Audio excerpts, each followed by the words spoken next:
Hi everyone, I'm Maggie, I'm JD. and today we're going to talk to you about PID control loops.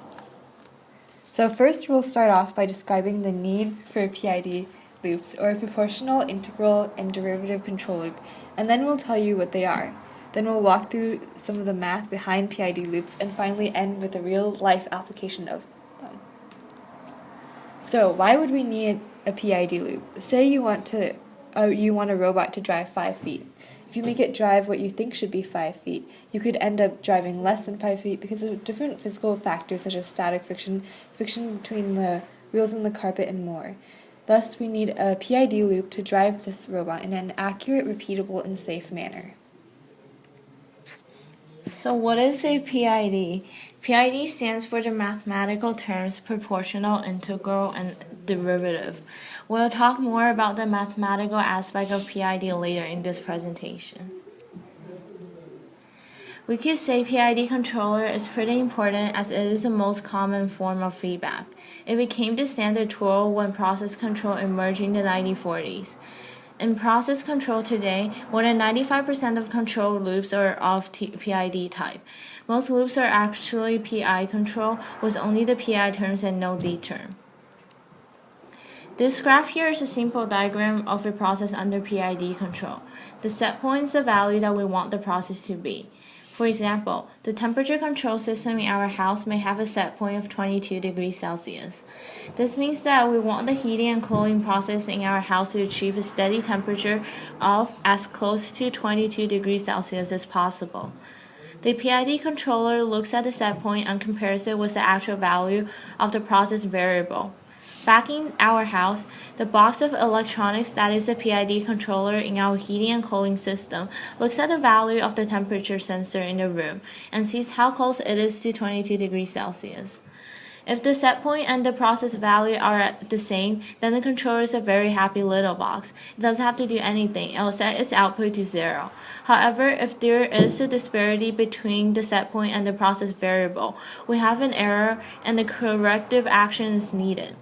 In our house, this will either be cooling or heating depending on whether the process variable is higher or lower than the set point respectively. Now here comes some math. This is a simple diagram showing how the calculus aspect of the PID controller works. The process variable is subtracted from the set point to create the error. The error is simply multiplied by 1, 2, or all of the calculated PID actions, depending on which ones are turned on. Then the resulting error times the control actions are added together and set to the controller output. This equation shows the 3 calculus parts of the controller. The controller is normally used to minimize the error over time by adjusting the control variable. The proportional term accounts for the present values of the error. For example, if the error is positive and large, the control output will be large and positive as well. The integral term accounts for the past values of errors. Even though sometimes the errors are small, they accumulate over time and lead to a stronger action.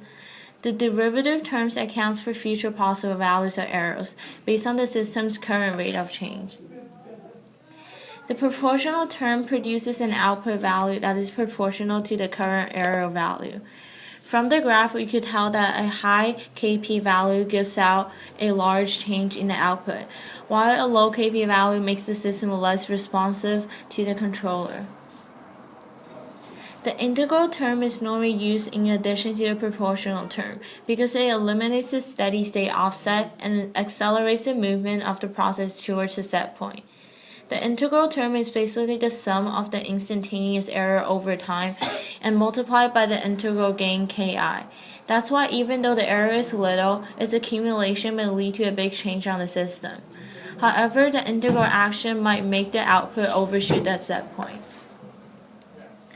The derivative of the process error is calculated by determining the slope of the error over time and multiplying this rate of change by the derivative gain Kd. The derivative term predicts system behavior and thus improves settling time and stability of the system. Its effect is more noticeable close to the controller set point.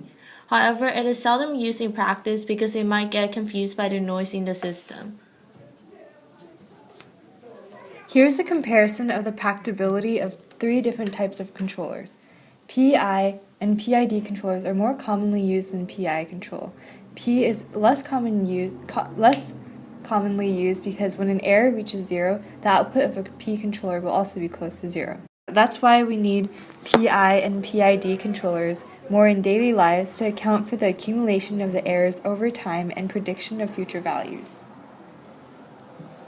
Now let's see a PID loop in action.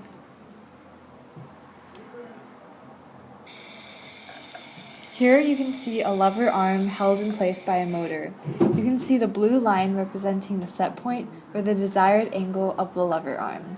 The red shows the actual angle of the arm using an angle detector, which in this case is a potentiometer. As you can see, a PID loop is used in this application because you want to correct for the errors shown as the difference between the red and blue lines. Now you can see an example of the PID loop used in disturbance rejection. This PID loop is tuned using the Ziegler-Nicholas method, which essentially first sets the I or integral and D or derivative terms to 0. The P or proportional gain is then increased from 0 until it reaches stable and consistent oscillations. You then use a chart to find out what the I and D terms should be depending on what type of controller you want. Okay, thank you for listening to our presentation.